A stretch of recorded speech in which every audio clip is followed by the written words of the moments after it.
As we already know, recently, Sony had acquired Crunchyroll from AT&T for $1.175 billion. Now, what's interesting, though, is that Cartoon Network is going to start making anime, which could result in being very concerning. Hey, what is going on, everybody? How are you all doing today? I hope you all are having a wonderful and fantastic day today, and if not, hopefully you all will have a better tomorrow. So, it's kind of funny that AT&T went off and sold Crunchyroll, which was actually making their own exclusives. Of course, the exclusives being X-Arm, which got canceled after one season, and then High Guardian Spies. Dear God.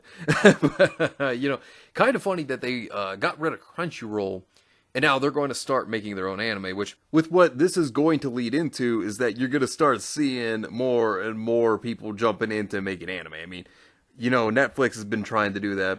We already know that Taco Bell is now making advertisements of it. I know I haven't talked about that, but apparently Taco Bell is making advertisements of anime. Yeah, I'm not even kidding. Which is interesting to see. But it's also something that can be very concerning, which I'm going to get into in just a bit. We're going to get into all of this. But the first thing I want to talk about is, Sony just recently acquired Crunchyroll from AT&T, for $1.175 billion, which definitely overpriced. But at this point, it leads you to wonder, what did they buy? Basically, they just, in my opinion, bought just a bunch of anime they didn't have the rights to. Which I think eventually Crunchyroll is going to go. I think it's just going to be consolidated. And, you're just going to have Funimation be their anime streaming service. And then, of course, they got Verve with the deal as well. Which, I haven't heard about Verve in years. But must not be doing too well. But with Cartoon Network now making its own anime, we'd been hearing of rumors to where, they were going to try to push everything into one animation division being Cartoon Networks, which, you look at Rooster Teeth, why the hell are you even around? You don't produce anything useful. I mean, seriously, no use for Rooster Teeth. But looking at this, Warner Bros. Animation and Cartoon Network Studios to start producing anime under Jason DeMarco. Warner Bros. Animation, WBA, and Cartoon Network Studios, CNS, are expanding into anime production, and Jason DeMarco has been tapped to spearhead the effort. The executive has joined the sister studios in a new role, Senior Vice President, Anime and Action Series Longform. Yeah, Rooster Teeth's done. Why do you even need them? Seriously, why do you need them? The position mirrors DeMarco's existing role at Adult Swim, which he will keep Senior Vice President, Head of Anime and Action Series. He will report to both Sam Register, President of WBA and CNS, and Michael Oweline, I probably butchered that. Do apologize if I did. President of Adult Swim. Now, we do know that Adult Swim themselves had been consolidated into HBO Max. I mean, so there's just a whole bunch of pushes that we've been seeing here. And with the popularity of manga and anime on the rise, it's not really surprising to see these other companies and outlets, start to jump into doing anime, because of the popularity. It's not a shock. At WBA and CNS, DeMarco will develop series and long-form programming based on original library and third-party anime and action properties. He will work closely with Japanese studios, artists, and creators. First up, he's serving as lead creative executive on The Lord of the Rings, The War of Rohirrim, the upcoming anime feature produced by New Line Cinema and WBA, directed by Kenji Kamiyama, and animated by Japan's Soul Entertainment, which I'm sure that many of you are already aware. Star Wars itself is getting an anime too. So Lord of the Rings getting one is not shocking, seeing that Star Wars is getting an anime. DeMarco has experience in anime, having co-created Adult Swim's Toonami block. Yeah, which I'm sure that's where everybody will remember him from, is Toonami.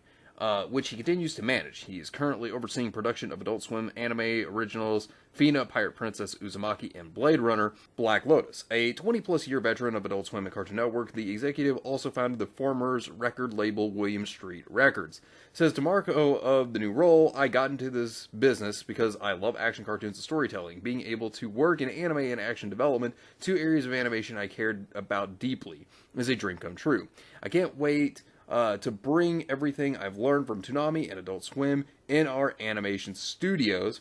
WBA and CNS have both made their share of action-adventure animation, the former in particular having produced many series set in DC superhero universe, but anime, a fast-growing market outside of Japan, is a new area for both. Well, here's the thing I'll say. It's very concerning to me because this might be the West push into trying to get into Japan and try to worm their way into anime and then change it to push their sensibilities. This is something that kind of scares me a bit on that one. Now, when it comes to Fina Pirate Princess, the animation does look good. I mean, it looks better than what Crunchyroll had with X-Arm, as well as with High Guardian Spice. I'll give it credit on that. Now, on that part, it does look good. As to where it goes, that's, up for debate right now. But, there is that. And this is going to start to have more of a push to have more Western companies, like I said, start to make their own anime. Here within this article by Bounding Into Comics, there were some tweets by DeMarco, which I wanted to go over. So there were fans that were actually concerned. So this is what DeMarco stated. Also, guys, when we say anime, here they mean anime as in created and produced in Japan, not anime-esque as in Avatar or Castlevania, although I'm interested in that sort of production too, but I'm definitely making a bunch of anime in case there's any doubt. So he's trying to let people know that, for those that were terrified that it could be Western, that there's still a possibility of that type of animation, but he's saying that it's anime made in Japan. So he was trying to talk to people about that. Which, while it's still made in Japan, like I said, this could still be a way for them to try to push their foot in the door. You never know. You can't trust these Western companies. You really cannot. So, one person asked, if it's being produced in Japan by Warner Bros. Animation Studio and Cartoon Network Studio, does that mean that they will be opening animation studios in Japan with these names? DeMarco then responded with, no, it means we will be overseeing productions that we work with Japanese studios to make. And then there was another tweet here where one person was asking, are they all original scripts or can some be adaptations? And DeMarco says all options are on the table. So, I don't know. This is concerning to me mostly. And let me explain why I'm concerned. You look at Funimation, right? You look at everything that they've done as a company. You look at how they censor anime, how they, take things and insert their own lines into dubs, change things around, pushing their politics in it. See how they treat the fans. I mean, they treat the fans terrible. And you also look at what they did to Vic Mignogna. They're horrible people. I mean, they are.